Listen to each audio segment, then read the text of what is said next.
I'm gonna die on this hill, and people are gonna hate me for it. I think Meet the Grams is hands down the best diss track we have, as far as not just beef, no Vaseline, hit 'em up. I think for somebody to call your mom and tell her they think you're XYZ with kids, to tell your dad you raised a piece of shit, to tell your son, listen to this in 18 years. I set a timer. I set a calendar event in 18 years for Adonis's birthday. I want to know what happened. Because this isn't over. You see all the TikToks when people are like, Adonis, go to your room, and he shuts the door and he puts on Meet the Gram.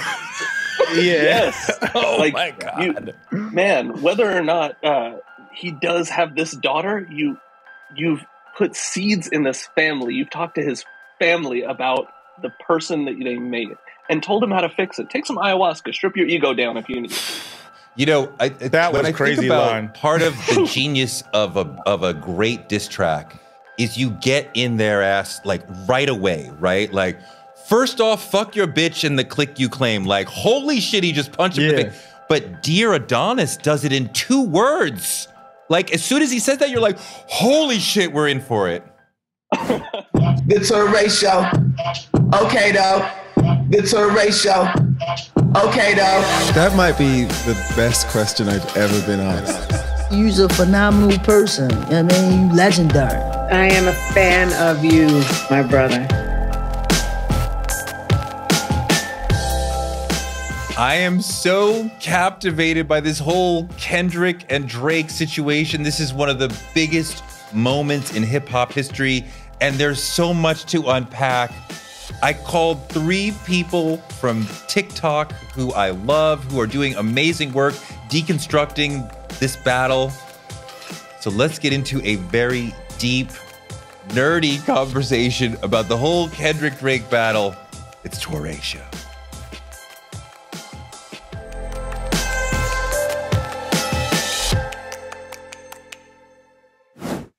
I am so excited that we were able to pull this together. This was an incredible, historic moment in culture, in hip hop, and I wanted to dissect it and commemorate it by pulling together 3 people who I know and love from TikTok who've been doing some incredible analysis of what's going on with Drake and Kendrick before all this. So King Green, rapper, been on this show before.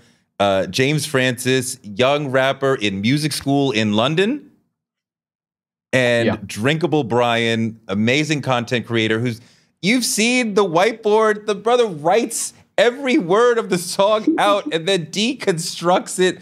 All you guys have been doing amazing deconstructions of this.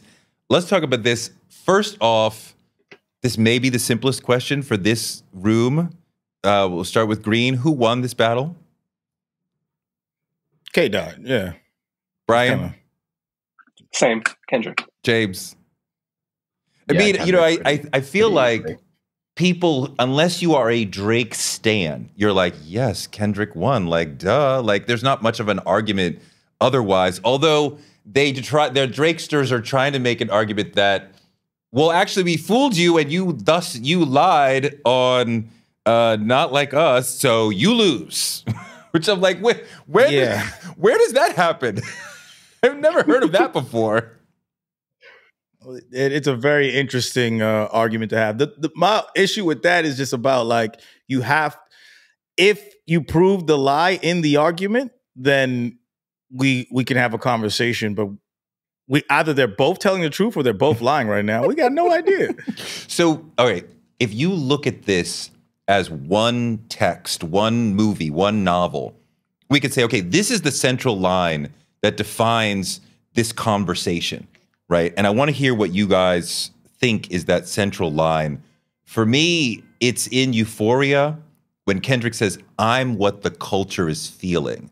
I am in harmony with African-American culture, with hip-hop culture. I am the culture, and you are not. And that I feel I am what the culture's feeling. I can move with the culture. I can make a record like Not Like Us that becomes a song of the summer and is the Cali sound and represents Tupac and all these sort of things. You can't do these things because you're not in harmony with the culture the way that I am. James, what do you think is that line for you out of all these songs? Yeah, I was thinking about like the core audience bar on Euphoria. I think it split the culture a lot because people were like, does Drake have a classic? Does he have a classic album? Which I feel like is incumbent on like the whole discussion of like, what does impact mean on the culture? Yeah. Bryan, what do you think? I'm pretty close with you on that, but I think 616 in LA, he says, "Who am I if I don't go to war?" Because I mean, if you claim this space and somebody challenges you, you either have to answer or come down a peg. And I think that kind of encapsulates like Kendrick's internal battle with duality. And he's talking to God there, like which is like, I'm like Jesus. I am righteous. I'm going to do the right thing, but the right thing here is to go to war. Is it not? Hide the Bible if he's watching. Right. Green, what do you think? That's my favorite line. That's my favorite line. Hide the Bible. Beat your ass and hide the Bible if God's watching is my favorite line of this entire beef because it tells you who Kendrick is as a human being and as an artist. Just right there in all those lines. Just like talking about the duality. But, Element as well, right? Say it again? You said it on Element as well, right? Like put the Bible down and go eye for an eye. I believe so. Yeah. Because he's such a especially in his art and his text, that is just religion is such a strong thing, and just theology and spirituality is such a strong thing. But anyways, I'm gonna simplify what your line is, Touré, and say they not like us completely is this whole entire battle. Right? That line, right, they not like that line. They not like us. It's the simplest way to say what just happened. It's like, here's the culture. This is what the culture is, and they are not like us. Who is they? You decide who that is. I'm wondering why he didn't call it "he's not like us" or "you're not like us." Because it's not about him. That's right there. It's not about Drake. Like, Drake is the representation of they, and that's the thing that he even said. Like, when people, I'm gonna get already into it. When people extrapolated from him saying, "I don't want to hear you say nigga no more," and said that, oh, he's biracial, but Drake's black. If you listen to Meet the Grams, he calls his son a black child. Yeah. Right there lets you know exactly what he's talking about. He's like, you guys are taking this in a different space. I'm talking culturally, and this is the culture. They are not like us. You are an intruder, and all of them are intruders within this culture. And they doesn't mean, they obviously means the people who started this culture, the root of the culture of black, brown people in the Bronx, in America. But us is more than just that. Hip hop is bigger than that, and it grew bigger than that. So they are not like us. That is a very important. Bryan, I needed you through a lot of this because, like, when he said off-white Sunseeker, I'm like, I don't know what he's saying. I know it's deep. I haven't caught up to it. And I'm like, oh, wow. He's calling him off-white, the triple or quadruple entendre with Sunseeker. That was really smart. What is your favorite line out of all of these songs? I'll give you one from each. I really feel like he starts to recap the moments on Meet the Grams where he's like, the moments you missed the handshakes, you missed the cultural cash, because Kendrick started this from that psychological warfare. He knew, tell you things about people in your camp is great, but if I can touch your identity, that anxiety and shakiness is going to be heard in your music. So I think once he started planting those seeds of like self-doubt in Drake, he just kind of opened Drake's floodgates and emotionally watched him grab pens. I mean, it's so insidious to think your crew does not love you. Like, the culture doesn't love you, but your crew, there's a vulture in your crew who's not fucking with you. Like, oh my God. Yeah, absolutely. And as far as the Drake side of that is, was that second song where he's like, good kid, mad city van, we'll pop the door and let the latch slide. Tears are coming down my face. It's a war cry. Like, that's the first time I heard something from Drake where I was like, oh, there might be more to this on the other side. There might be more than just a little bar for bar angst and anger here. There might be something growing in Drake. James, what's your favorite line? Ooh, that's so difficult. There's too many bars.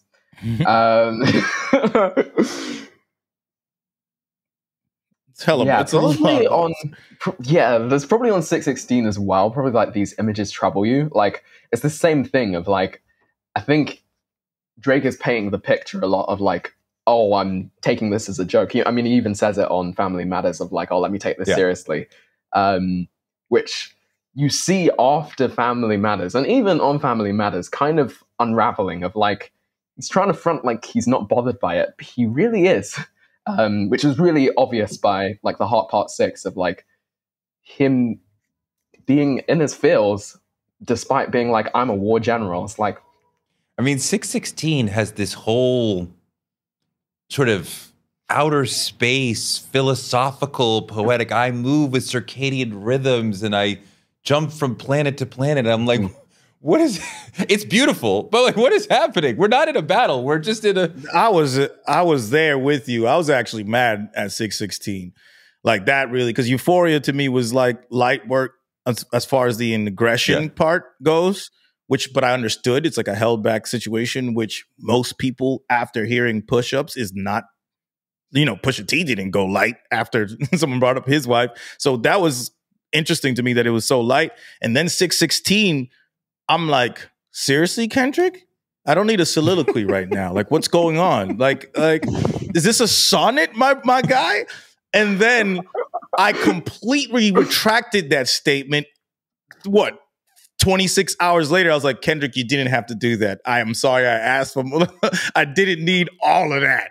Like, it went so left that I was like, apologetic. It's crazy. That was a crazy night, though. We have to acknowledge how crazy it was insane. That night was. I will remember it from a flood of texts. Drake dropped, and then moments later, a flood of texts. Kendrick dropped, which I'm like, wait, no, he dropped this morning. No, like anew again. Now the insane. So wait, let's try to go through some of these songs. Bryan, Push-Ups sort of leapt us into the battle, right? The main part of the battle. And we know like that. We know we don't have time to go through all the subliminals and like that and everything. But Push-Ups is like the beginning, the real formal beginning, right? Like Kendrick put his flag in the ground with like that. Push-Ups is like, okay, I've shown up. Let's do this. What do you think of Push-Ups now? It's funny now. I actually have a playlist. I listened all the way back, and you can hear these notes of warning shots. Like we heard, you're warning, but you start to hear things about children and keeping it PG and family, and now you start to realize what these seeds were planted. But I think it was a great step for Drake to be like, I had to hike down from this mountain just to have this conversation with you. Maybe you should have stayed on the mountain. Like, I think it was a great choice, but maybe that hike wasn't worth it. You tired yourself out for no reason. What do you think? And he's pushing 40 now. His quads hurt. I mean, he messed up. It's a wrap. I mean, Green, I think that he got a lot of credit from folks in a song that seemed to take on a lot of different people. But he kind of missed the ball of like that murderer over there. You better address him and not like you're spraying these other guys who aren't. It's not the same. I think he was relying on Family Matters because he already had Family Matters. So he's talking about keeping it PG, thinking that Kendrick's going to go somewhere crazy, and he had Family Matters already. Family Matters was at the end of Push-Ups, right? The end of Push-Ups. So it's like he did it's actually Takeover. Push-Ups is very related to Takeover. It's almost the same song in angle and perspective. Don't put the. We'll talk about it later. We'll talk about it later. I don't want to get distracted from this conversation. That's a whole other conversation. But anyways, it's like Takeover in the sense of like even the short line. It's like you little fucks. I got money stacks bigger than you, and him saying all that short jokes, and then him addressing everybody, and then finally saying something about Kendrick. It's just the Kendrick part. He was very short because he was already intending on doing the Family Matters push, which in hindsight, I'm like, why are you already intending going there? Like, obviously you could change things if he does something different, but he put out Euphoria. Euphoria was light, was still rap battle. We're not talking about family. But he was like, I'm going to go in. Look at your family. You know what I'm saying? It was already. You thought he was he was going to go to Family Matters before Euphoria even comes out. It's already recorded. Already his intention, because he's basically trying to pull what got pulled on him, like this TMZ rap, and that he was already trying to get this TMZ rap stuff off, and which is the only part of this entire thing. Like, I'm unconvinced of the ethics of all that, but that doesn't matter. Well, does ethics matter? I mean, well, let me talk about this. I just said it doesn't matter. It doesn't matter if I'm talking about the art form, but it matters. So, like this rap art analysis, we're talking about the culture. Then there's social analysis that's completely different. Well, James, does truth matter? Does it matter if I say you've been living in New York for 6 months? I have no proof of that. Like, you broke up with your wife. Like, you have no proof of that. I mean, what does it matter? Yeah, it's this weird thing where it's like, I think it, in terms of like the art form, it's more believability. In terms of, well, for me anyway, it's more believability. In terms of the actual social culture and whether it's true or not, that's a different question. But that's pretty much the evaluation of stuff. Like, if you've stated your case and I believe it more and the public believes your case more, then you've kind of won. That's it. That's completely it. Like, well, just not to interject, but rap battling as an art form it's like 3 components. It's acting, it's being a musical performer, and it's being a debater. In debating, you know that you have to use your logic, you have to use emotion, and you have to use your authority. People win debates all the time without facts. We've seen electoral debates, leadership debates, representative debates. It's debating. It's an art form. It's a structure. It's like an Oxford style debate. So you can't, there's a proposition, there's an opposition. You can't like start talking about truth during the debate. Someone has to come out with the opposition to it. So I don't want to talk about Taylor Made too much because it's kind of a throwaway. It kind of got erased. But it is important in that it brings Tupac into the conversation. And I think it exposes some of what we're saying about Drake's lack of cultural IQ or cultural harmony or fluency, that he would think that's a joke and that would be funny to like troll Kendrick with bringing Pac back from the dead. And it was actually, I think a lot of people found it kind of insulting, and it sets Kendrick up to bring Pac back repeatedly in this very forceful way, right? What do you think about that, Bryan? I think that for hip hop, it's very rare for us to have firsts. So I think with AI advancing, it was a great concept. It was a bad decision because instantly you've lost. I know you're already battling the state of California here, but you've instantly lost essentially what most people consider a large piece of the essence of hip hop is Tupac. Tupac has essentially been like the heart and soul of this community that, again, as the only person here who's not a glasses wearer, I'm a visitor in this industry. I'm visiting and I'm seeing from the outside. How's a bar? So I think that the truth is important if you're going to ask the other party to show proof of their alleged lies. But I think that bringing in Tupac and a living person, Snoop Dogg, was a crazy cultural jab that was probably a major misstep that we let her see, and they're not like us. Folks who will go to Drinkable Bryan after this will see that the music breakdown is actually a small portion of what you do. You've been doing a lot of anti-racist work and really getting in white people's faces about their racism. So you have been an ally. So let's not hang up on that you're a sun seeker. That doesn't matter to me today. I'm a sun avoider, for the record. But James, Euphoria was this neutron bomb of a song, right? It's one of the most extraordinary diss records of all time. I think it ramps things up to almost a fever pitch and gives us several of the most repeated things out of this, but like the whole thing of I hate the way that you walk, the way that you talk. That is a massive platinum meme in the culture right now. Yeah, fully. I have seen so many people talk about this and the whole DMX tie-in. I think Euphoria is probably, even as light as King Green was saying that it is probably still my favorite diss out of everything, just because it's the most coherent. That's your favorite song out of all of these? I think so. I mean, there's definitely others that are more that are more dramatic, but I think in terms of just a little bit, but just in terms of like actual coherence in terms of a song, like I think that Family Matters is pretty coherent, but then I feel like we were expecting more of the focus to be on Kendrick, and he was still sending for The Weeknd and A$AP Rocky. So in terms of like focus, sending for one person and still being a song, I think Euphoria is probably the strongest out of Green. Anything. Euphoria, it's a monster record. For sure. But my favorite is not They Not Like Us. Like, because it's the culmination of everything. And honestly, that third verse is all I needed. I didn't need anything else. But that third verse, he told you the history of Atlanta and said why you're a colonizer. I'm done after that. I'm good. Like, it's first of all, let me tell you the history real quick. You know, they used to build railroads over here. Culture thrived here. And you know what happened? People used to steal the riches and culture from here. And you know what you're doing? You're doing exactly what they did. And here's how you're doing it. Come on now.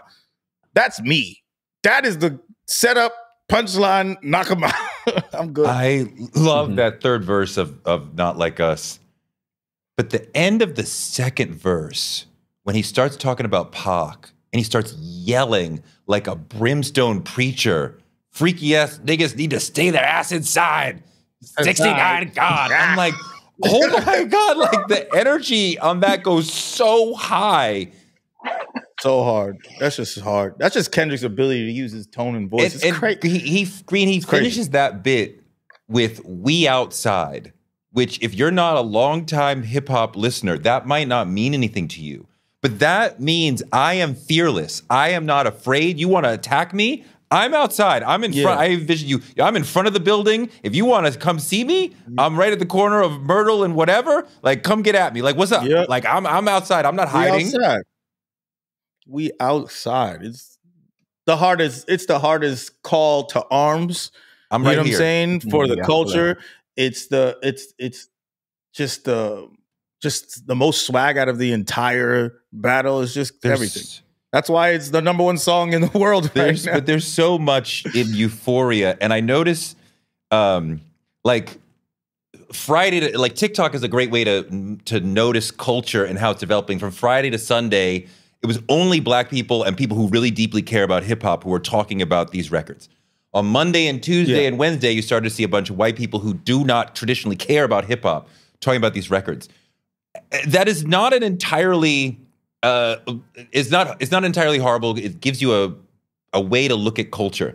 And I noticed a lot of women, especially white women, who were self-admittedly like, this is not my culture, really honed in on this line about, I hurt your feelings? You don't want to work with me anymore? Okay. And like the way he says it and that he says it, like so many women are like repeating that. And I'm like, it's really interesting how they all sort of, so many of them zoned in on that line. Bryan, what do you think is going on there? That's not an accident. That's Kendrick's been doing this, calling him a white woman through this entire debate. The OJ MMG glove. When you stand by sexy red, I believe you see two bad bitches. Women are competition to you. I love my partner to death. She's been saying Drake sees women as competition for the last year. Wow. She's like, finally. So I see in this this was another parallel to that. Like, okay, I'll be that guy if you need. But white women are identifying with Drake. His core fan base was women, but white women are stepping into the place and being like, I heard this too. And I identify with Drake, and now Kendrick's right. Green, the flag that he plants at the end of Euphoria, right? Stop saying, we don't want to hear you say nigga no more. And nigga is perhaps the most important word in hip hop for an MC to be able to say. It is the most important key on the verbal keyboard, right? And the way you say it. Even though that's true, that's hilarious to hear. But like to say you can't say it, right? You're not saying it right. And not because you're mixed, because you don't have cultural fluency. You don't have harmony with African American culture. What do you think about that line? I just think it was a smart way to attack him as and point him out as an outsider. Like the reality of it or not, and debating, like I said, the analysis of it all. I'm not going to actually debate about like Drake's place in hip hop or as a black person. That doesn't make any sense to me. But as a argument, that is amazing because you completely X'd him out. It's like everyone in this culture says nigga, but you can't say it. There's people who rap. There's racist raps, right? There's like there's artists who say nigga because they're being racist towards, and they can say it because they're clearly being racist, but you can't say that. That is amazing.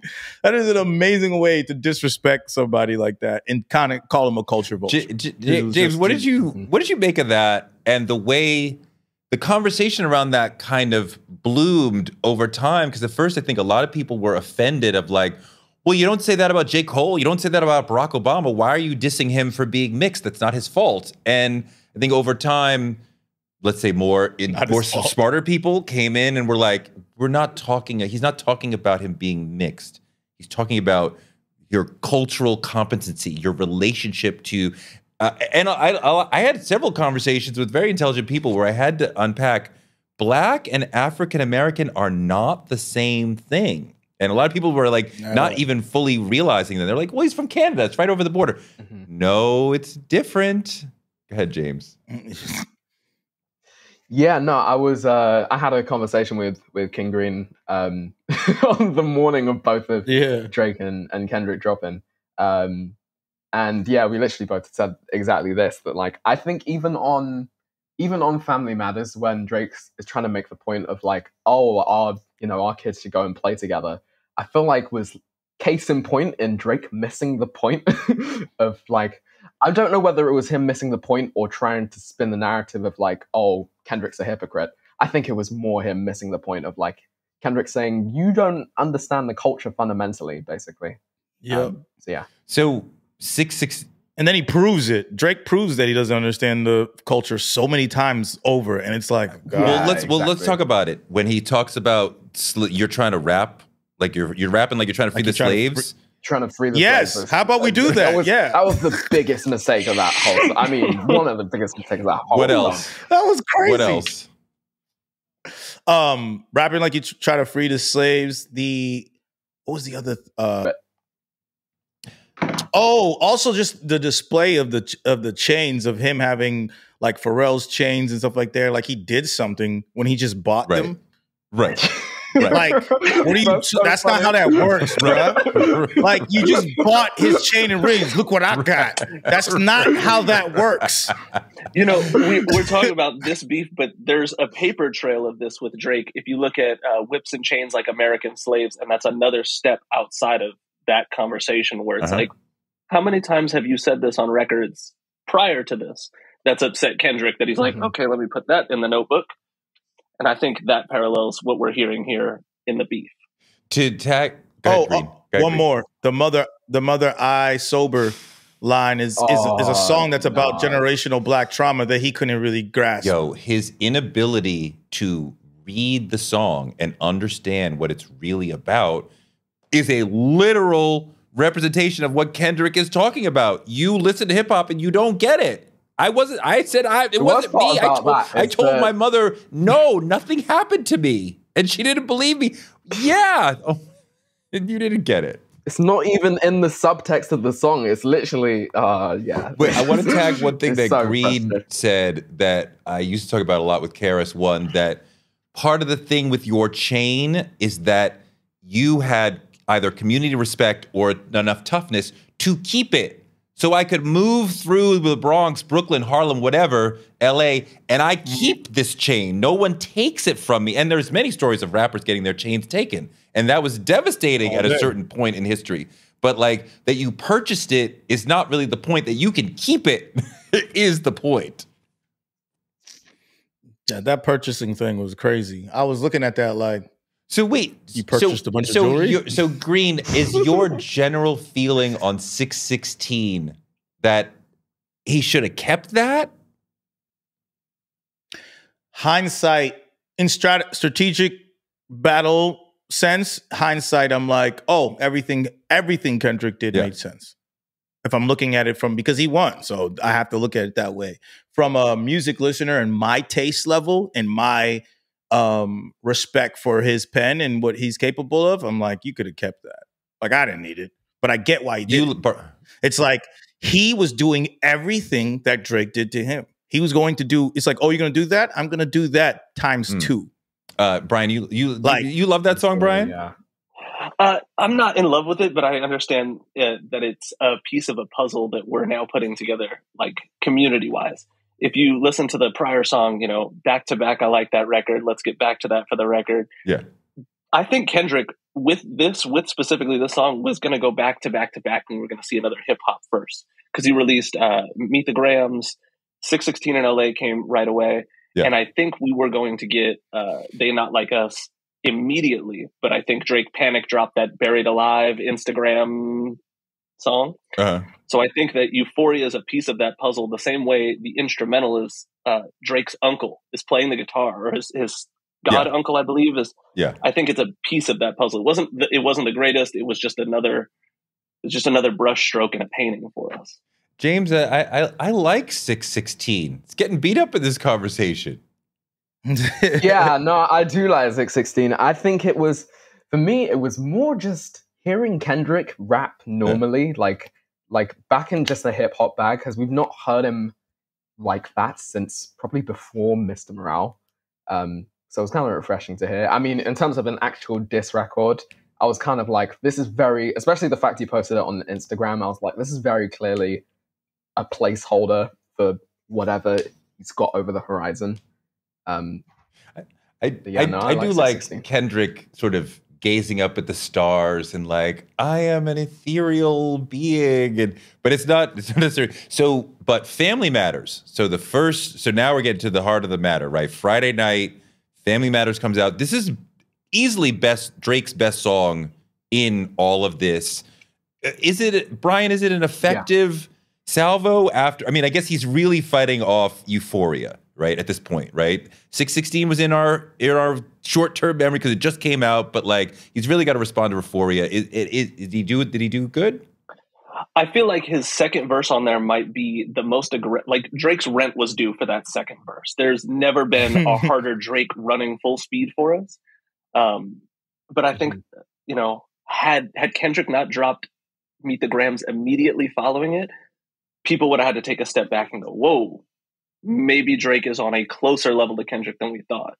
So I think it's integral in this beef that Drake did this on essentially three different beats. So it always feels like 3 songs. The laid back third verse is really tying that knot. Green, let's just talk about the release strategy for a second. Does Kendrick have pre-knowledge of Family Matters? Is it a leak? Or is it like we're sitting on this, as soon as he releases anything, we'll just send something? Like, can I just put, as an MC of that caliber, can I just push a button and put something out at any time? Or does he need to know he's coming out at 11 or whatever it is, or Friday night, and we'll be ready? He didn't know the exact time he was coming out, but he knew he was coming out that night. And it was already probably uploaded to YouTube, like unlisted, and then they just typed up some stuff, boop. Or maybe they uploaded it because it took 47 minutes. That's such an odd time, right? So it wasn't prepared already, because it would be instant 10 minutes after. You know what I'm trying to say? If it was, so someone had to do some typing and uploading and all that type of stuff. They put it up. The song was done weeks ago. Yeah, for sure. Clearly, maybe months ago. You don't know. But when he knew that Family Matters, he already knew about Family Matters. But I do want to address the Family Matters take on the song itself, because I agree with Brian that that standalone, we're looking at Drake differently, because he rapped his ass off on that verse that was not about Kendrick. That's the issue. You rapped your ass off about that verse about Kendrick, and what it made me realize in hindsight, you just had nothing. You had no arguments against him. So the fabricated ones didn't have enough believability or logic for us to assume to connect the dots. Therefore, we couldn't believe it. And that's the debated. I mean, James, at this point, Family Matters is out, and I'm like, I am so bored of you calling him short, and he's shorter than his wife, and like, yeah, that's what you got. A lot of these. This guy's talking about I hate you. You're a horrible person, and you're talking about you're short. This was also my my main problem with Euphoria, because even after Euphoria dropped, a lot of people were still peddling. Well, some Drake fans anyway were peddling the narrative that Drake was still winning after Push-Ups. I was like, he didn't say anything. He said you were short, and he said that your split at TDE was 50%. Who cares about that? Was for everybody else. That's the difference between a conscious rapper and one who's not moving consciously. That's the difference. Is Drake's like money, women, diamonds, Pharrell's chains, and Kendrick's I'm raising my kids. You don't know nothing about that. Yeah, wait, hold on. I want to go back to Euphoria for a second, because that line, that whole bit about you don't know nothing about that. I'm taking care of my kids. I'm raising them. I'm teaching them to pray. You know, to demonize, and I don't know how close Drake is to his son, right? I have no idea how often he sees them, right? We don't know. But to demonize being a deadbeat dad in hip hop, where there's so many deadbeat dads, right? And the missing father is a constant part of so many rappers' story. To demonize that was so powerful. Right, Green? What do you think? Yeah. I took that three ways. So the initials, straight up is just like he's taking this whole battle from a mature route, right? Saying and demonizing things that we see now as an issue, whereas back in the day, no one would even talk about, right? Like it wouldn't be a diss to call you a deadbeat dad in 2002. It just wouldn't. Where now it was great. The other aspect, I was like, why are you focusing on that? It seemed a little odd to me, but in hindsight, it made sense because he's talking about the fact that he has a daughter a daughter too that he's not claiming. Versus, because I'm like, I see. From what I know in the public eye, I see Drake with his son. So what are we focusing on? What do you know that I do not know? Because this seems odd to focus on this for this long. You don't know about that. You don't know about that. This is why people were also peddling the narrative that he was just like restating what Pusha T said. Which wasn't clear until when he put out Euphoria, that's what people were saying. Yeah, people were just saying on me the grounds. Exactly. And that's why I was like, oh, okay, that makes more sense.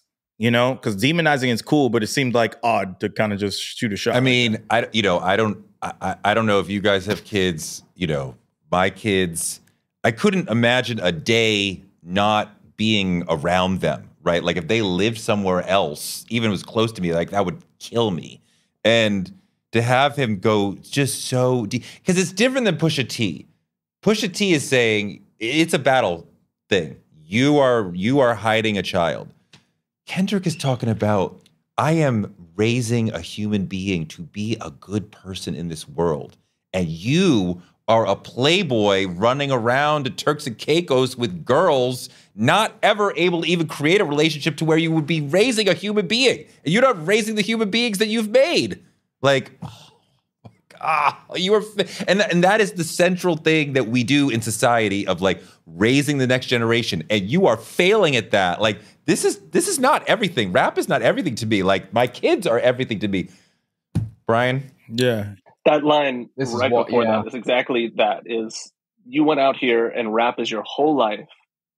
That's not this for me. This is my day job, and you hear that echoed throughout this in this little cadence trick. There's a word for it in the English language. Like you hear, you don't know nothing about that. It makes the fan base catch this and play it on repeat.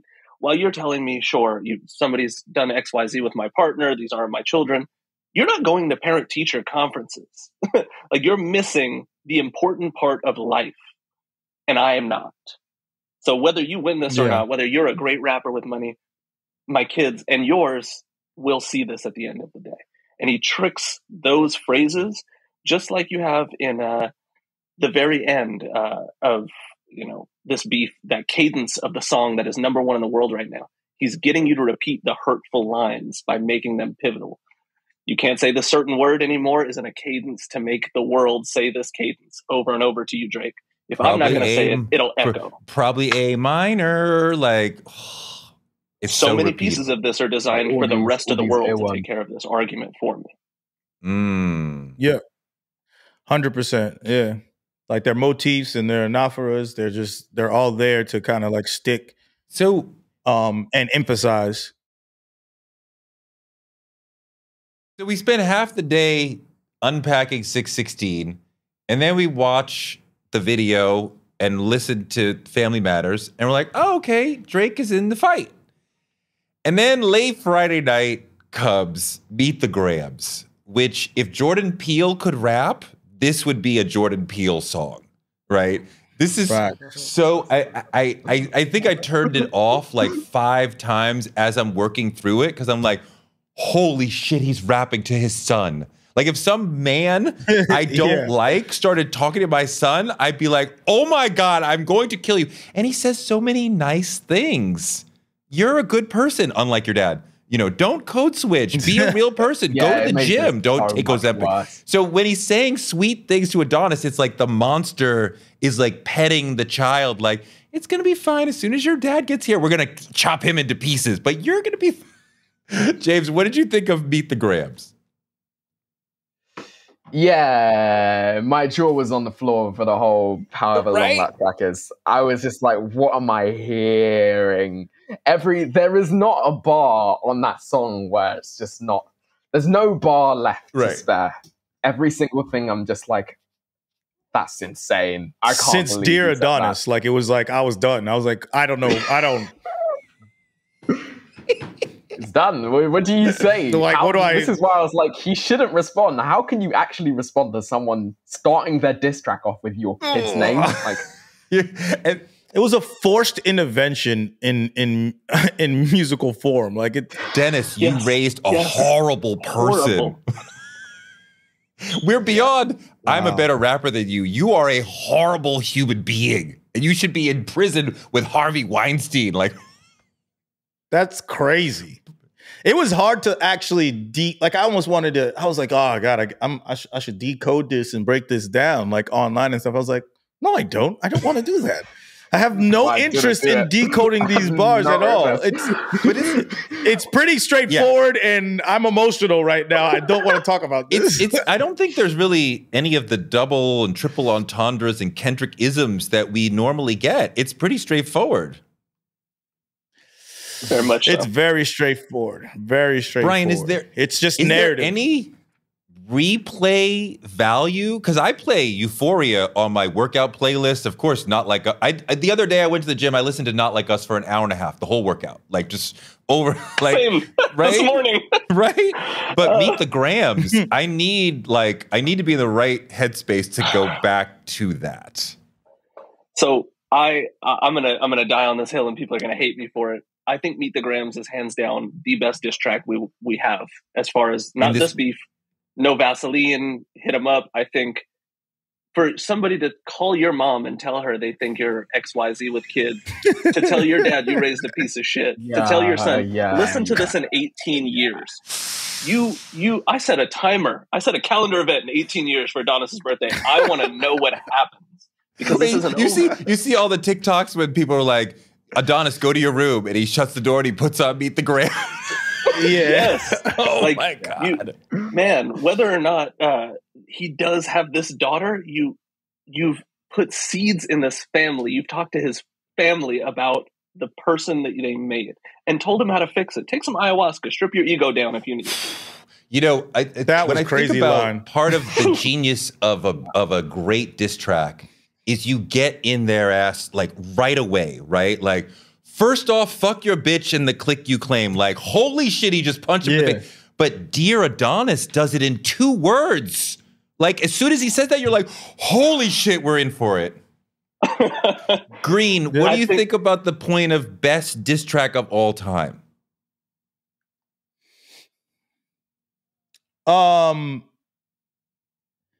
I think that is just culturally apparent. I think you can't, like, the whole discussion about it would be like on a lyric basis, what taste level of song and music you like. It's up there. But no, I'm just saying, like it's. I think it's apparent that is the greatest one because it was the most effective, most weirdest, craziest thing we've ever heard in our life, and the most insane moment when it comes to battling that's ever happened. Like, we never had those emotions other than Pusha T. That was a new emotion when Pusha T dropped that TMZ rap. That was the first time we've gotten TMZ rap ever, was Pusha T. So that was a new emotion that we had as a community. This was a new emotion that we had as a community. Everything before that, it's the same understanding of the culture and I'm bigger, better, badder than you. That's it. I'm bigger, better, badder than you. This was not, he didn't say anything about how great he was. He sold everything about how bad you are. James, to the point that what do you think? Crazy. Is this the best diss track ever? I think potentially. I said Euphoria before in terms of Euphoria is the only one. I mean, also Not Like Us, but Euphoria is one of the only ones mainly that I'm gonna go back and actually listen to. Meet the Grahams is just so heavy. It's like you gotta sit down before you go back to that. But in terms of an actual diss record, then 100%. I mean, there's incredible stuff and energy there. I do like a diss track that has much higher replay ability. So we keep hearing it over and over. I've heard No Vaseline is still on my workout playlist. I'm still like, fuck you guys, you're getting run by Jerry Heller. So that is like deeply imprinted in my brain. Like Not Like Us, I've played like a million times, right? Like, those sort of records that I can replay over and over. Like, we're all saying, like, we heard Meet the Grahams. We're all creeped out. We can't go back to that anymore, but we respect it. But also, I feel it's kind of like Ether, even though you don't mess with Ether and we don't need to go into that. But like, Ether, it became a verb. Yeah.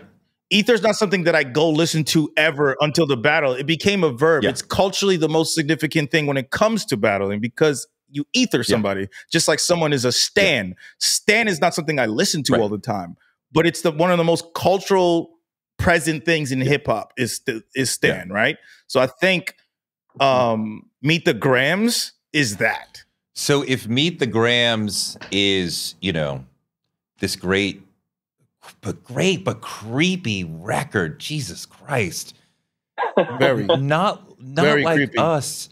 Sonically. Borderline unethical. Sonically, Not Like Us is this huge dunk. Like, I took off from the free throw lane. I dunked in your face. The whole building came down. Like, we won the game. I mean, like, everybody's playing this record, right? It is so out of here, right? I mean, Brian, this record, the sonic force of it is way up here, even though what he's talking about does not fit with this party record. And I think there's music to that outside of it actually being music is I think it's a metaphor. It's a dance record, right? Like when it comes down to it, it's very Oakland sound. He literally raps like sugar free at one part, and the young kids are it's not gonna hit for them, but he's dancing on your grave. I killed you in this last song. Everybody dance now. And that's how I took it. I love that he comes back with this Oakland sound because after you were talking about Tupac and it's disgusting that you own his ring, you bought it. I am creating a little bit of Oakland culture, calling back to who Tupac was, his adopted home. And like, I can make music that Tupac would love. All you could do is buy the ring. He would hate you. Like, and I hate that you are part of the Tupac story at all. Green, to me, the only argument against Meet the Grahams is Not Like Us. I think that's the best record out of this group and one of the greatest diss records of all time. That's the thing. I feel Not Like Us is my favorite. Is definitely my favorite, and it probably going to be remembered the way that you're saying, that people are going to play this 15 years from now and on a gym playlist or something like that, and then remember the context. But it's easy to replay because that's how music works, right? It's about your situations and how it works with your feelings. So, but that's when they play it. I feel like when we're talking about the battle, if someone brought up the battle, they're going to feel Meet the Grams. Like that's what you feel about this battle, that somebody took it to a level that we did not expect. What do you think about Not Like Us, James? I like it. I like it a lot. Yeah, I feel like it was the dunk that only Kendrick is capable of. I was thinking about this in terms of like the thing that like Kendrick says on Meet the Grams of like, I'm the only artist who could help. Kendrick is really the only artist who could have represented the culture in this way and in any meaningful way to make the dunk that Not Like Us is. Yeah. I mean, I just listened to this record over and over and over. It's just extraordinary. I mean, there's so much on Not Like Us, so many little quotes. Euphoria has a ton of quotes, but there's so many little quotes on Not Like Us.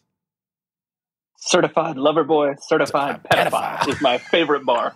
Favorite bar. That's your favorite bar? Behind wop, wop, wop. Yeah, absolutely. The wop, wop, wop is really powerful to me because it's an onomatopoeia where he is sonically, I am punching you repeatedly and then take a break and then punch you some more. And like, yeah, I can do all this complicated intellectual shit, but I could also just be in the booth going wop, wop, wop, wop. Good, Bryan. Absolutely, absolutely. And that is the beauty of that record is I have duality. I can make this dance record or I can have a therapy session with your family that's much needed. But afterwards, let's have this party and let's say the word that we've been whispering about for the last 6 songs, because Family Matters and Meet the Grams felt like that night, the scene in the movie where both guys are screaming and firing every round at each other. And then the dust settled and we got quiet. And now it's like, did Drake run out? Did Kendrick run out? And he's like, here's Not Like Us.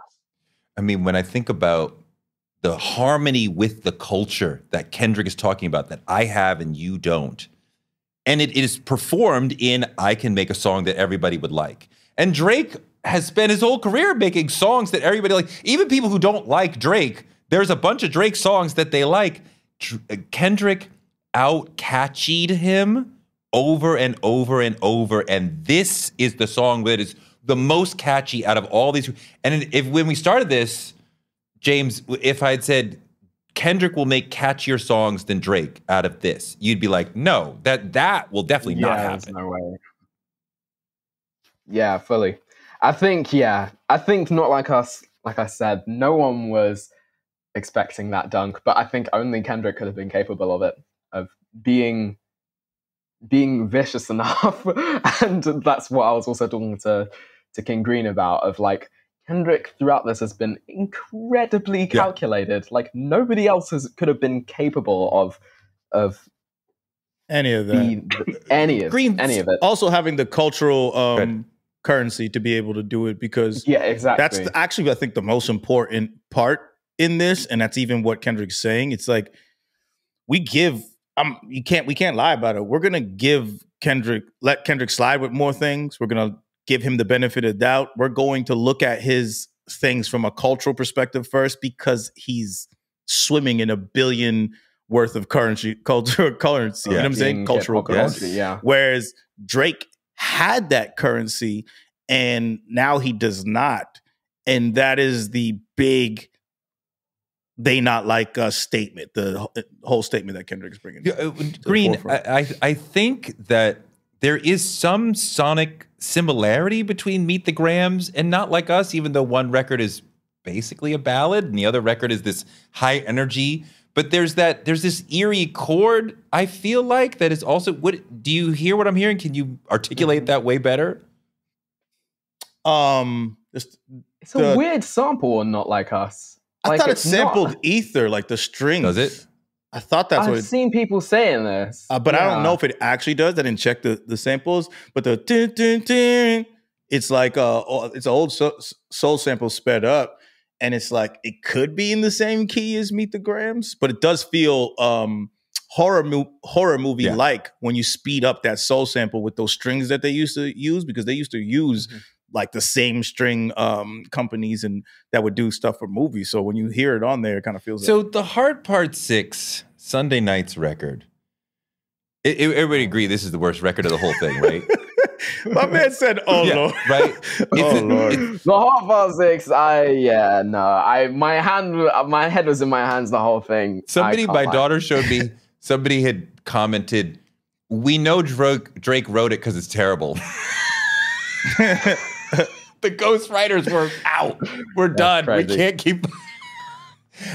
Wait, okay. I want to present this before you say anything about it. Let's talk about Hard Part 6, the A minor, A B sharp scheme. Oh no. But let's listen. You're a music student. Okay, and harmonics. Yeah. I actually, as a scheme, I have no problem with that scheme. Mm-hmm. And people were talking about the virality of there's no B sharp. It's like in harmonics there is a B sharp in the sense there of is a B sharp. There's a B sharp. I disagree with that argument. I think it's still a bad. It's bad. Here's the problem I have.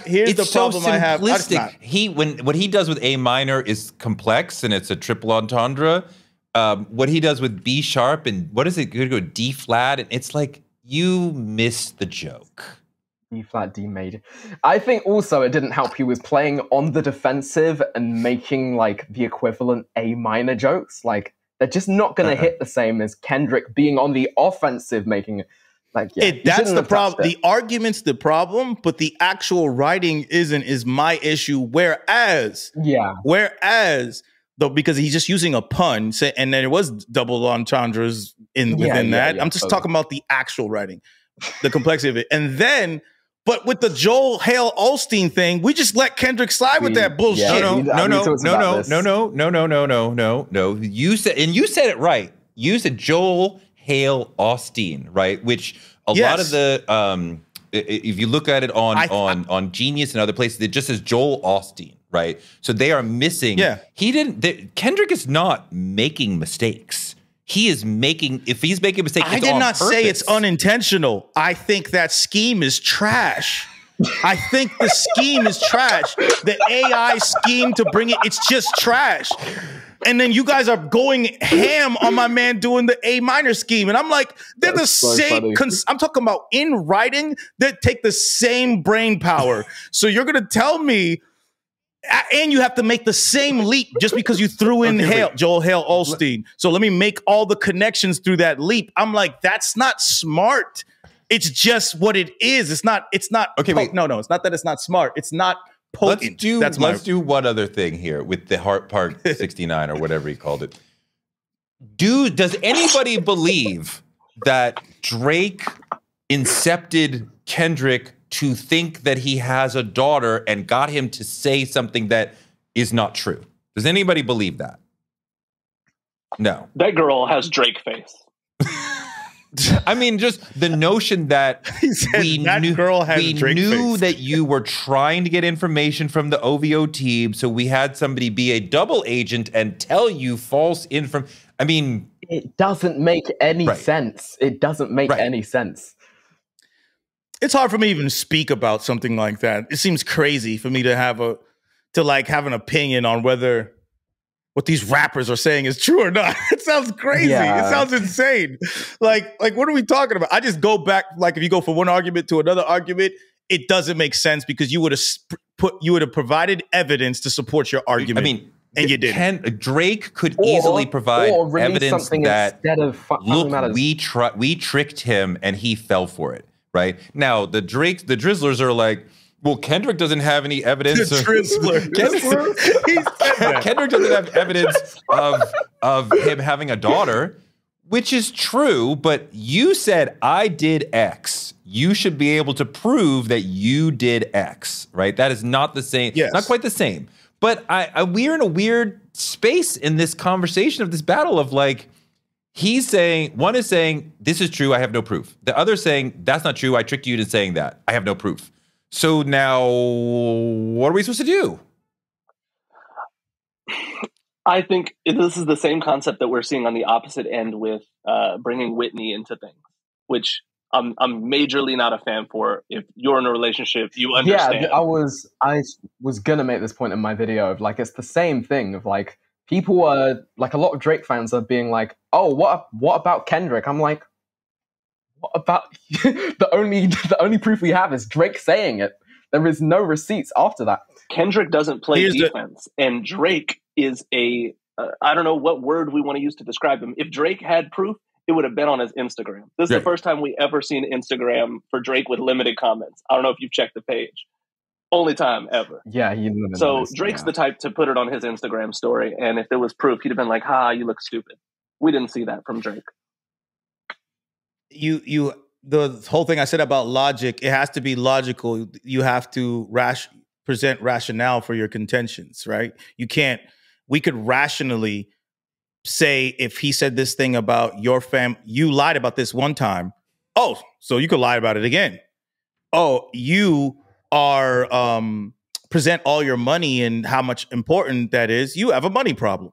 You don't like women, and all your songs are about women and how your contentions with women. You actually hate women. That is a logical rationale through argument that he made. Whereas Drake took T. It has nothing to do with anything anyone ever said ever. It has nothing to do with anything everyone said. So now we have to believe it out of nowhere, and that's why people don't believe it, and people don't understand that. And that's the problem. You're looking at a debate, and you're like, you just said China's trying to build a wall or something like that. It's like, what are you talking about, Mr. Trump? I don't know what the hell you're talking about. You just brought this out of nowhere. I have no idea. I think James earlier talked about believability, and I think there is a meticulousness to the way that Kendrick handles his music and his life that suggests, at least the stuff that we know about, that suggests, I think you probably wouldn't make a verse about a daughter unless you really believed that that was real. And I think that's completely Kendrick's social equity in this whole battle is people have talked a lot about this, of like his moral high ground, which I think it's true in the arena of battle rap. It's not true, obviously, in terms of real life. We don't actually know Kendrick, but at the end of the day, then that's his leverage. The same way that Drake's leverage is his popularity and his like earworm ability. Mm-hmm. Kendrick's social equity is people believe what he says more because he is a conscious rapper from a moral standpoint. Now, he does sustain some sort of blow, maybe, right? When Drake is like, "So you beat up your wife," and like that's he also has no. Well, they're trying to push this security guard saying, "Yeah, I saw Kendrick and I saw a woman who was beat up, but I did not see anything actually." I feel like we're back in 2016 with Trump being like, "I'm gonna bring out the chicks that Bill Clinton fucked." Oh my god, yeah, right. But yeah. I mean, like, we were in super messy territory now, and like Drake is like, "You committed domestic violence on top of you live in New York. You're not actually married." And I'm going, Green. I'm going, where are we? What is happening? This is the part of the tea that, like I said, you're a journalist, right? And you have some of the most like memorable and important clips with certain people, right? Where it makes sense for you to even think about it and process it that point, because you might even want to do some investigation yourself. Whereas for me, I'm looking at this tea and I'm just like, I think about logic. I think about authority. What James said was authority. He's like, Kendrick's kind of an authority on what's socially conscious in the hip hop culture. We're going to be like, we're at the march, risking our freaking lives. We're bumping All Right. I'm at a march. Black Lives Matter. People are getting pepper sprayed. All Right is being bumped around me. And for some reason, Dior by Pop Smoke. Some reason. I don't know why. Right? Ain't nothing was played by Drake at that place. Would never be.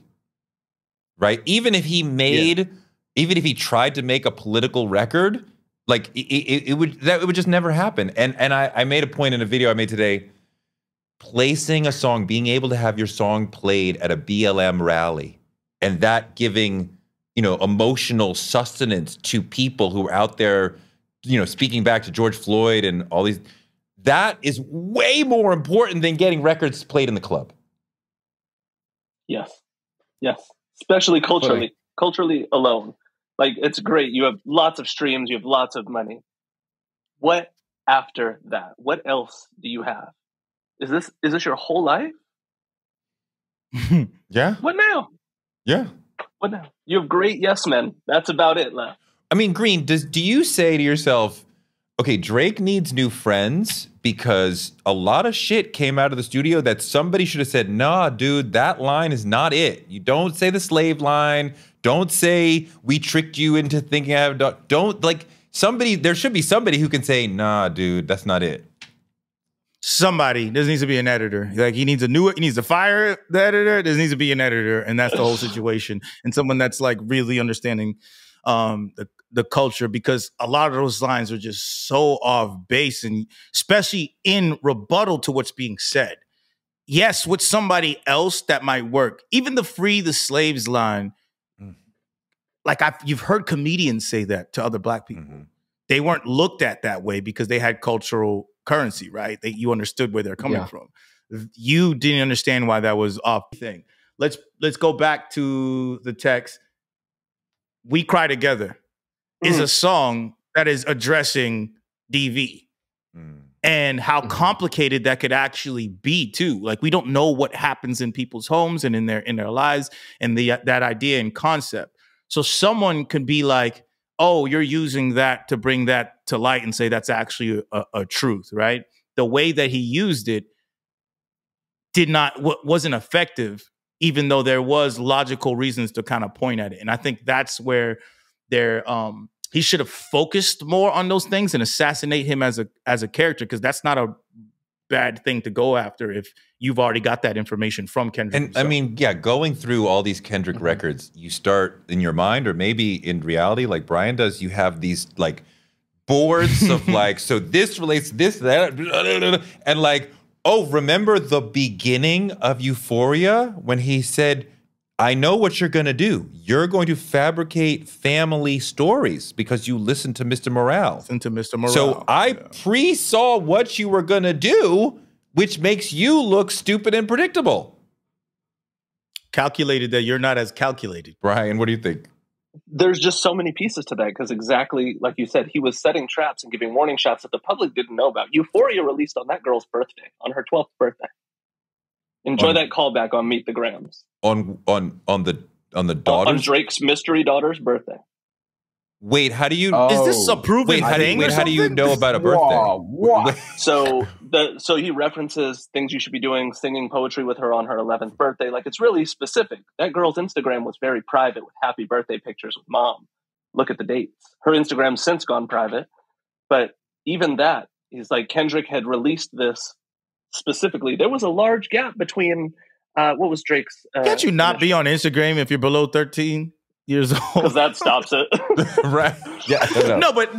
Here's my issue with this. This is my only. I want to talk about the ethics of this all, just because that was said, right? I make a comment about this battle and the back and forth in text, and then some random woman from South Africa comments a picture of a child and says, "The baby's real, fool." Why is there a child under my comment section? I don't know who this. Why are you sharing images of a child? That's a responsibility that I don't think they or us even kind of took Kendrick into. Is so meticulous, as I said. Surely he would either know that there's a daughter or know what he's doing in saying you have a daughter. But I don't think that he kind of got a wisp of information and then rushed out. But that's a whole verse on a daughter, not a line. Yeah, there's trail drops throughout this entire conversation back and forth with them. In Euphoria, I think it's you make music that electrify them, that pacifies them. Yeah. I can double down on that line. You don't need one pacifier for one kid. I can double down on that line, and I'll spare you this time. And that's a random act of kindness. I know. He also, just to take it even a step further, if you listen to the line in Meet the Grams on the Dear Daughter verse, this is the reason I made Mr. Morale. Kendrick's had a song in the chamber for 4 years, according to Drake. Mr. Morale came out 4 years ago. Just seems a little too specific. This is the conversation that I had with King Green, that It might be a reach. It might be. We would, yeah. But I'm pretty sure that Kendrick has been planning this since before he made Mr. Morale. Because if he's had a diss track in the chamber for 4 years, and we have still not heard that diss track, like maybe we have. I think it was Meet the Grams. I mean, if it was Meet the Grams, Meet the Grams is like 4 years old. I do. It's possible. It's fun to think about it that way. I don't know, but it's fun to think about. Yo, it's what makes the most sense. It's not the first draft. Yeah. Yeah, no, 100%. It's not the first. Yeah, but I truly think that like we've been watching. Go back and listen to Mr. Morale today. Spend your time and listen to Mr. Morale and realize that album is for Drake, from a man who's gone to therapy, telling people, grown men with daddy issues, come over here. Come let me help you. Speaking of which, the whole thing of Drake misunderstanding the Mr. Morale song, Mother May I, and also he spends a lot of time going, oh, I get it why you're so mad about pedophilia, because you were molested, which is like, dude, that Crazy is the dumbest thing you could possibly say. Like, there's no sensitivity, there's no understanding. Like, it's real. Green, this is like, is this the biggest mistake in this whole thing? That part? He's littered with mistakes when you look at it in hindsight. So it's just doubling down on the things that you think about him. It's like, oh, you're kind of a sociopathic, like non-caring entity and representation of this archetype of what a rapper is, and talking to a human being. You know what I'm saying? And then as you continuously see that, and you're like in the work, and you're just like, one person's saying real deep stuff and really getting at your like core humanity, and you're saying things to try to belittle him in this 1997 rapper type of way. You know what I'm saying? It's like these things are not working, and it's funny. It worked on Brian, it's so heartless. I mean, how could you think, oh, you were molested as a child, I'm gonna make fun of that, I'm gonna poke fun at that? Like, we see Drake doesn't have depth in that with his response to Whitney at the end of that song. Hey, Whitney, hit me. And when I say I hit you back, it's not the same as when Kendrick means it. Ha ha. Like, oh, great. You made a domestic violence joke to a domestic violence victim. Oh, you made a molestation joke towards a molestation victim. There's no couth in this. What are we talking about at that point? You also made a point on your TikTok of like, if Dave Free is the father of the child, so Kendrick stepped up and he's raising another man's child. Like, he's being like, got me there. I'm like, this whole song makes no sense. Was not a bar. It just was not a bar. It's like, I think the kid might be Dave Free. And I truly believe that Kendrick may have fed that information the way we think Drake may have fed stuff. Whitney not following Kendrick on Instagram, but following Dave Free. I think Kendrick sets traps. Kendrick is Christopher Nolan, and people want him to be Michael Bay. It's interesting that you said that Kendrick has been setting this for years, because I always thought Drake wanted this, and he's been trying to initiate this for years. I think Drake he's been cautious. There's so many jabs now that we've realized, 307 rappers are involved in this that secretly hated Drake this whole time, and producers and my neighbor, everybody's in on it, right? But you could have said his name. You could have said his name since Control. You could have said his name since the BET Cypher, when he referenced you again, tucking a sensitive rapper back in his pajama clothes. Nothing was the same. Yeah, it's clear that Kendrick wanted it more than Drake did. Yeah, since the inception of it. Kendrick is the one that I believe, and what I've hear around is Kendrick, after working with Drake and seeing what kind of went down, it's like, how is this guy? I work so hard. How is this guy up here?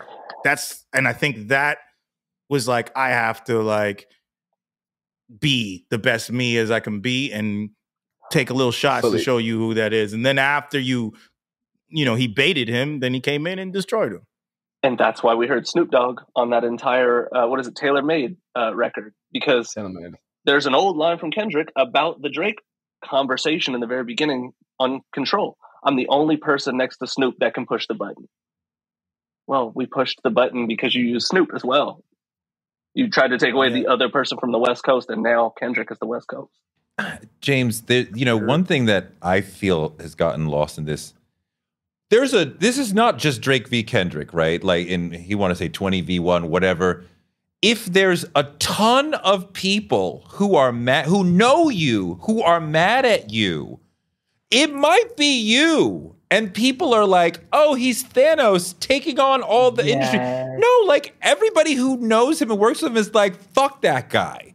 And even people were like, wow, Mustard would throw away a chance to work with Drake in the future. Like, yeah, Mustard, Future, like, all these guys are like, fuck Drake. I'll fucking come on your...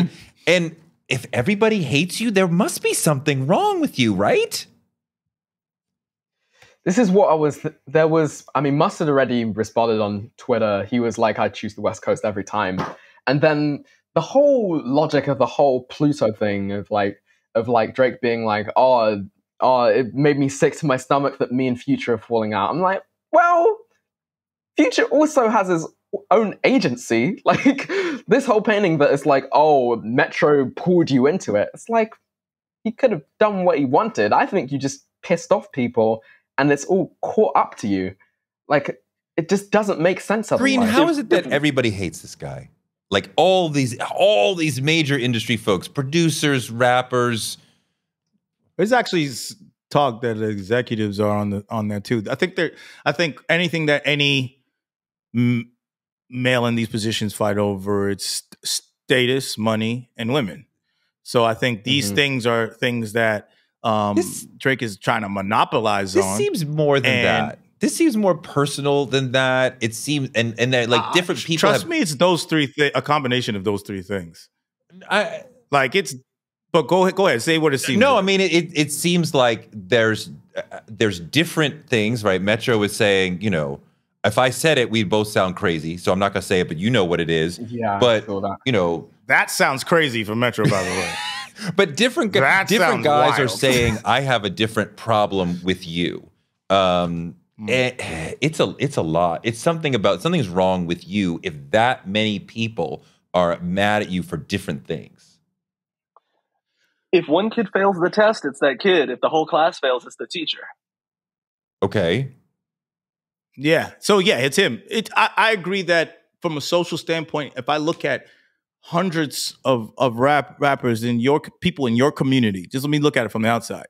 Say people in your community industry don't like you, and a lot of them, and people that used to like you and used to mess with you, you should be the problem. That would be my, that's what I would infer from that situation. But I think it is a combination of those three things.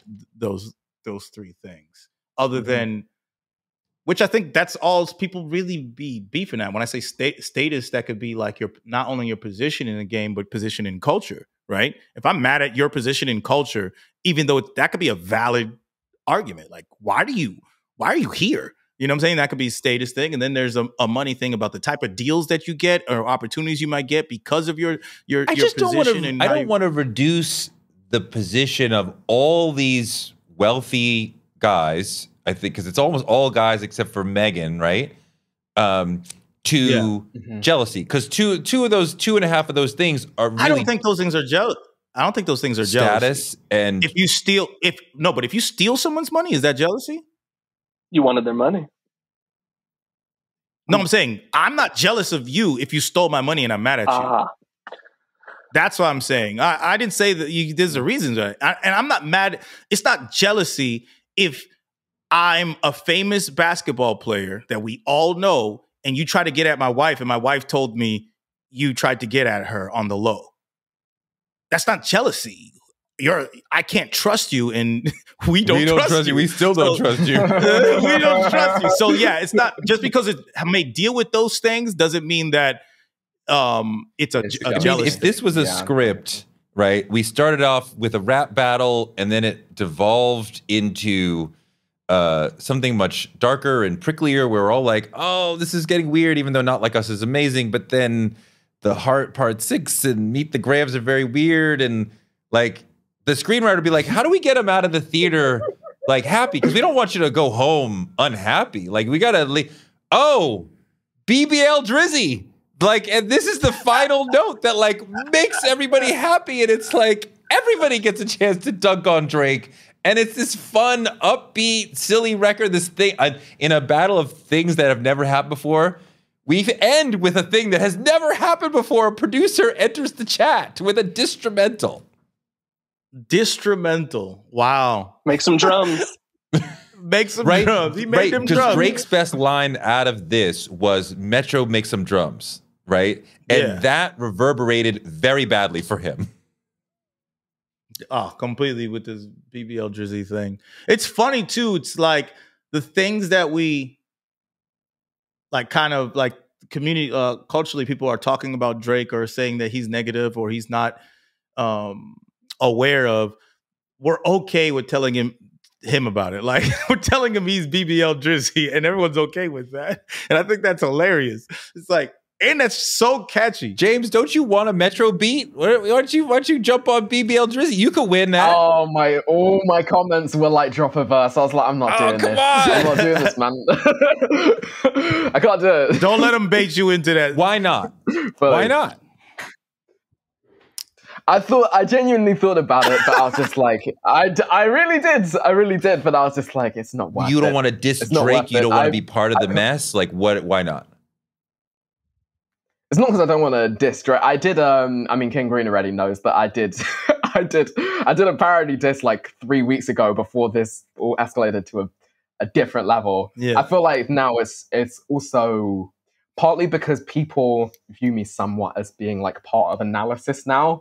For me to color that with doing that type of a diss, I think it would just people would try and knock my credibility, and I was like, there's no point of me even entertaining putting that into the arena. And it got, as an artist to artist, rapper to rapper, it got nothing to do with you. Do your own thing. Exactly. And it's got nothing to do with it. Nothing to do with you. Do your own thing. But we've seen...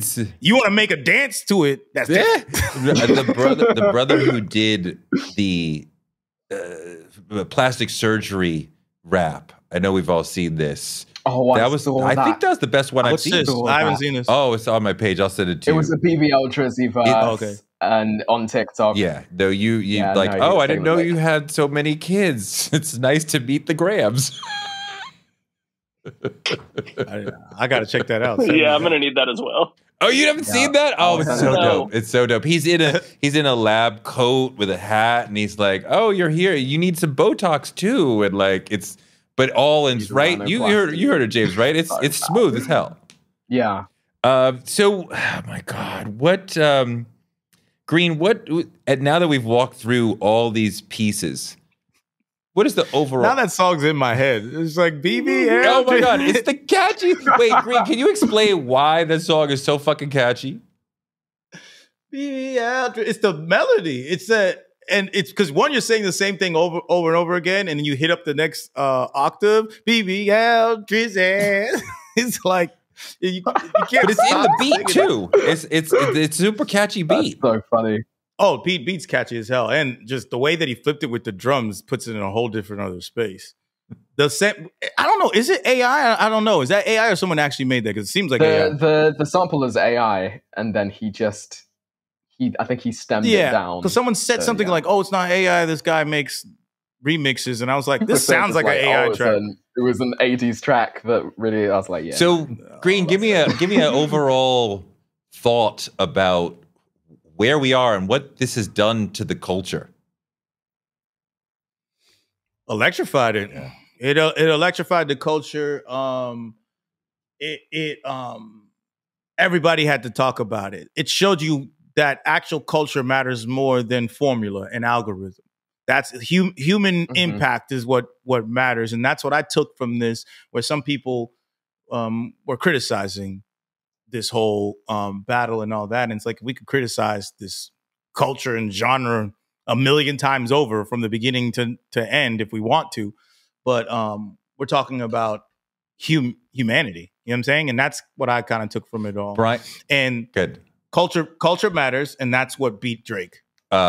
Bryan, this has become a hyper pop culture thing. CNN's reporting about it. The Atlantic just did a big think piece on it and be like, a lot of people who don't know or care about hip hop are like, did you guys know that Drake and Kendrick are fighting? What do you think about the whole pop culture circus that this has become? I think everything is by design. Like there is intentional bringing in of the world. We had to shine a light in this dark space to see that therapy works, that self-care works, that like you can't be the villain too long or everybody will notice. And I think even CNN now knows that Drake is a rapper. I saw that clip. James, you know, before, what you do on a battle is a big part of your legacy as an MC. And Kendrick has made some of the best music of his career in this last couple of weeks. And I think that before Not Like Us, if I had tried to argue Kendrick top 5 all time, most people would be like, no. Maybe 6, 7, 8, but I can't give him 5. Now I'm like, I am fully ready to stand 10 toes down. He's top 5, not 1, 2, or 3, but maybe 4 or 5. I mean, controversially, he's my number one all time. I'm not gonna lie to you. It's like controversially. No, I mean, fuck all the other niggas. I think that I think you have evidence to make that point. In there, like, I mean, there's other people in there for me. I mean, me and King Green had this conversation a bit ago. Like Black Thought is in my top 5. Is Black Thought in most people's top 5? Could you argue? Well, no, but I think in terms of potency for me, I think Kendrick has now proved in the public arena like he deserves to be in this conversation. I feel like the main thing of this rap battle has actually been showing where people's priorities lie generally. Like even like the whole framing of like commercial records against like lyricism. Like a lot of people were shooting down analysis. Period.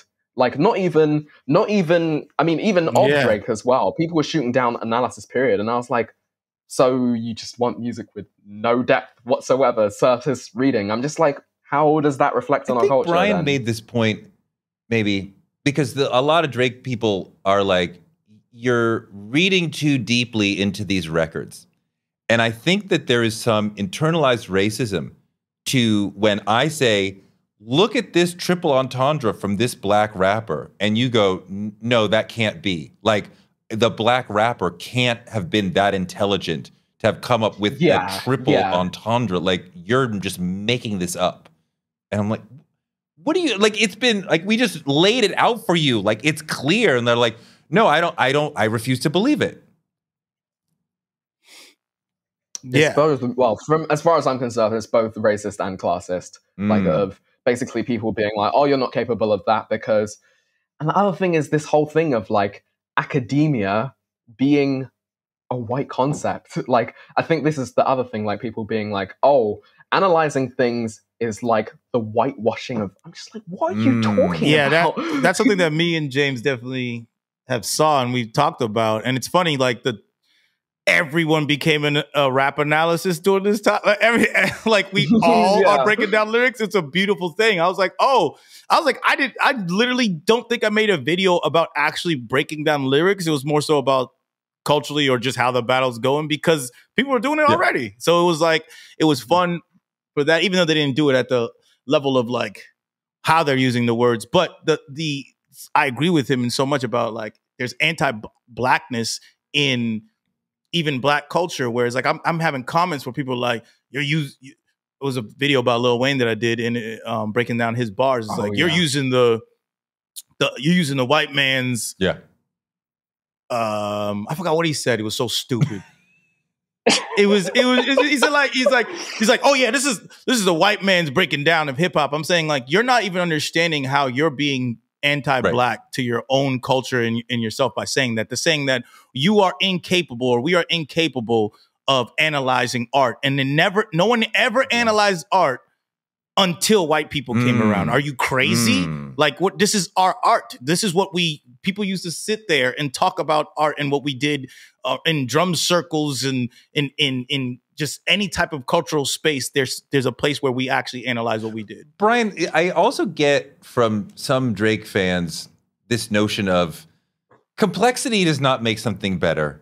Like I want to just chill and vibe with the music. I don't have to think too deeply. TLDR, as if and I think the complexity proves the quality or proves the superiority. I remember we took my oldest child for a visit to Yale because they're a junior in high school, and my wife was like, "So I heard about this. This is early. This was when it was just push-ups and Euphoria, right?"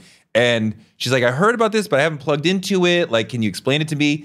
So we played Euphoria, and my daughter had read all the things online, so she's like going through the lines with me. It took about 15, 20 minutes to get through explaining Euphoria. Push-ups we played once, she's like, "I got it." And I'm like, you don't need any deep reading to understand what Drake is doing. And a Kendrick song is like, okay, so now this is gonna be the next 4 hours of trying to figure out what the fuck he's saying here and all the things he's saying. And I think that complexity is beautiful and important and valuable in art. And I reject the notion of like, the complexity is too much. I just want it simple. I think most people read the article or the headline and not the article. And I think that's the issue. And I think we see that outside of music. We see people would rather just watch the television show or scroll quickly on TikTok and not watch a dissertation, would not unpack things. And we see that here. And I can say as a person who has spent hours in the last month, probably days, people are upset at me when I'm unpacking Drake and my video is 7 minutes for a 4-minute song. But I have full recordings that I've had to clip down unpacking the same length of a Kendrick song that are 90 minutes that I have to pack down into 18. And you know what? It's not for everybody. Everybody can't come to lyricism. It's not for everyone. I loved Drake for a really long time, up until 3 albums ago. And now I understand there's surface level and then there's those deep thinkers. And we'll always have that societally. Kendrick's not for everybody. He's not for everybody. Yeah. And I see, and that's part of the thing, right? Deep, complex art that you have to work for, a lot of people are going to reject that. Simpler art that is easier to access will be accessible to more people. So you have a chance to be much more popular. So the entire Drake argument is we're popular. The Kendrick argument is we're more complex and smarter, right? Not smarter than you, but this art is smarter. And the notion that, you know, so we have this clash, right? And the Drake's popularity is really the only argument that they pull up. We're more popular. It's. I think Kendrick's argument's also that to your framework is we are human and cultural, not just we're smarter and complex. It's like we're also human cultural, because the difference between the two is a girl who has love, eat, pray artwork in her house from Target, and then the other girl who went to the local art show and bought something from a local artist in like Baltimore or New York or something like that from an artist. It's like, oh, I got this from this person who's an upcoming artist, or this person's going. So that's the difference. It's like you got Target art wall on your wall. Like you can't be a casual fan of Kendrick morally. Like you can be a casual fan of Drake morally, but you can't be a casual fan of Kendrick morally. Anything else that you want to say, Bryan? Last words? This has been one of the coolest musical moments as a person who has loved music and loved this culture as a visitor. I'm so grateful to be able to experience it and be a part of it live while it's in action, and to engage with people, not just you, but everyone who's written a comment or said something, to engage with these people. And it opened a dialogue. It opened a conversation between rights and wrongs, truth and lies, all of these beautiful things we see wrapped up in a bow, and it might not even be done. And I think that's a beautiful piece of time that I'm grateful to be in. Wait, do you think that it's not done? No, it's not done. You think Drake's going to come back? Drake doesn't like feeling like he didn't win. And he's told us 2 songs in a row, I'm going on vacation. I don't think you can go on vacation when They're Not Like Us is playing in every vacation. I made this point in my review of like Drake's brand is winning. he can't leave on the Heart Part 6. That's obviously the thing he also posted on his story recently, which is why I agree. I think he's also going to respond. But yeah, there's no way Drake leaves it here. Okay, maybe. I don't know, Green. Do you think that the boy is done? I agree with their sentiments. I would think that this needs to be done because it's already went where it went. And I'm actually just on twofold. It's like, one, I don't want to hear anything from you guys talking about each other anymore. And I hope that, like, even Kendrick's like, you got it, bro. While his song is playing all over the world, which probably won't happen. But if he does respond, but I just want some good music. You know what happened with Jay-Z and Nas? They both dropped great albums. Yeah. Just drop some good music. I mean, like, Stillmatic was great at the time. Loved it. Yeah, no, I mean, Drake would have to come back with some super fire flames to be like, oh, I had another thing to say. Like, because I really hate the notion of you're on the clock, right? Like, it's been 2 days, it's been 3 days since you responded. Like, okay, fine. But then we played that game of like in a very short period of time. We got a lot of music. You guys had a lot of chances to talk, right? We in this conversation went through 8 records, right? That both of them. Yeah. You didn't say everything you had to say in those 8, and you needed another week or 2 before you come. Like, let me ask the 3 of you guys a question. Do you think, not to cut you off, but to cut you off, do you think that do you respect Drake for responding to Not Like Us, but just for responding? No, he should have kept that. That was there was no aesthetic. No, my video was he should not respond. Yeah. There was no I think the quality of these records matters, right? I think that because Not Like Us is a great record, Meet the Grams is a great record. Like, these things matter, right? And he should have said, this is not a good record, and I would rather be silent than put out a bad record, right? And like, because of that, you should have kept it. How about you, Brian? I'm glad that he responded. I wish that he had not responded with 5 minutes of a response to one piece. And I feel like Drake's ego is too big to not continue forth because of that. My only thought is that, and I want to see, this is a question as well, would Kendrick definitively win in our minds the way that he has without hearing the Heart Part 6?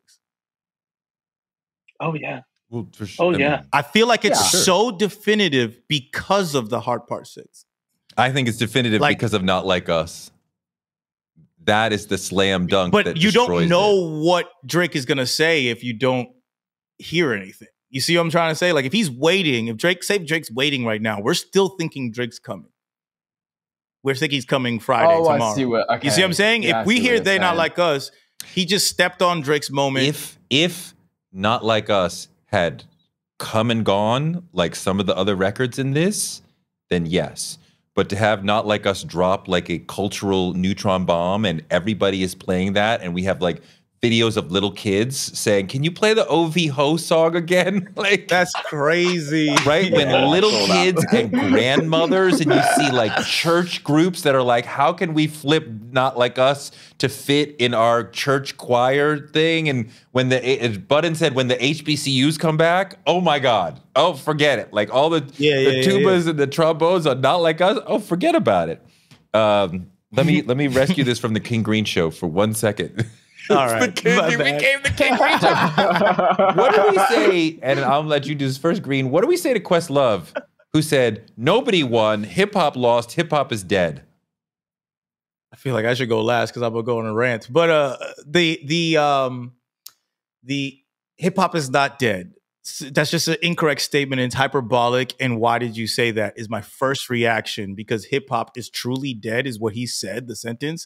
And that doesn't make sense because hip hop is a culture. It's thriving. It's the voice for the voiceless. It's creating growth. Now, the mudslinging and the what he said in his statement and his critique of the actual battle and maybe how people are responding to a lot of the TMZ rap, I agree with that part of it. Like, because I told you guys, like I'm unconvinced of the ethics of all that, but it's like, that's beyond, that's outside of the culture of hip hop. Yeah. You know what I'm saying? So to say all those things and then say that these two multimillionaire entertainers have the are the outcome of the value of hip hop. Like them having a feud is creating that. That's crazy to me. Brian, I want you to address this next, but I want to add a little bit of context to this Questlove comment.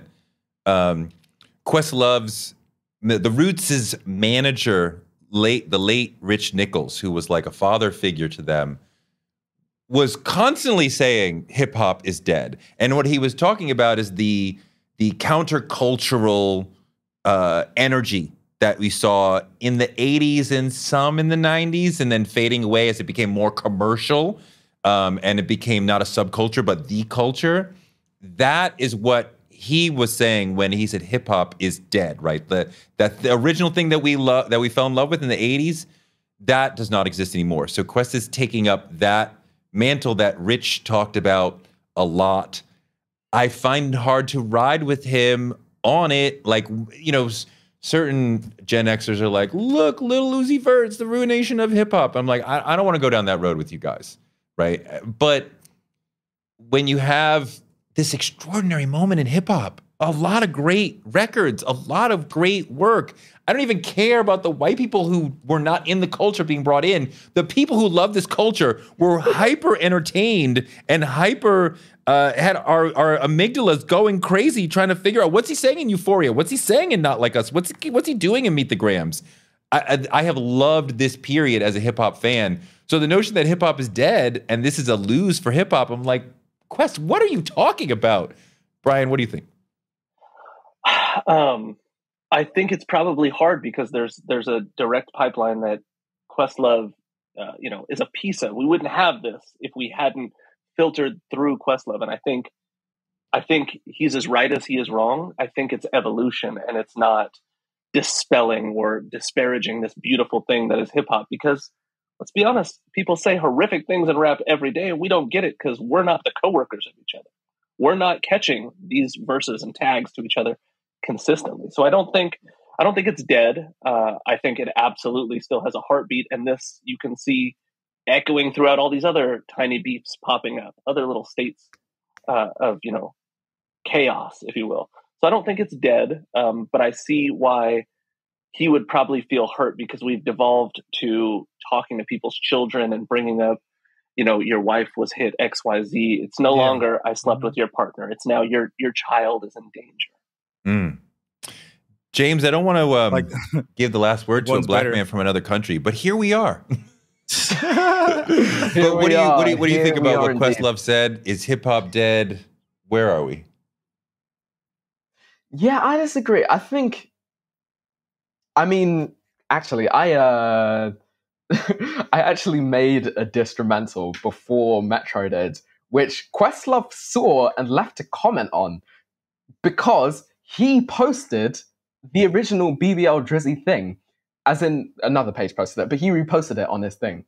So I think he is, from that reading, that he likes that diss track or the instrumental or whatever, his perspective is completely on the moral ethics side. If that's the case, then I completely agree.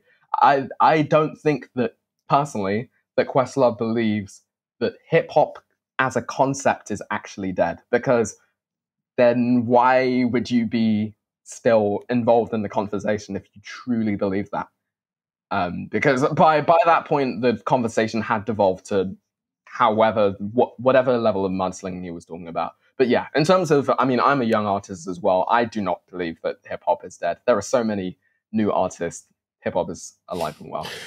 This has been extraordinary. I really appreciate you guys for coming and hanging and bringing your full heart and your mind to this. This has been a historic moment. The kids at the beginning were like, this is going to be the greatest battle ever. And I'm like, you guys, you didn't live through KRS and MC Shan. You did not live through Jay-Z and Nas. Please be quiet. NWA. And then things started happening, and it's like, oh, this is bubbling up. And I think between Friday to Saturday, it was like, okay, this is the greatest battle in the history of hip hop. And we may never see anything like this ever again.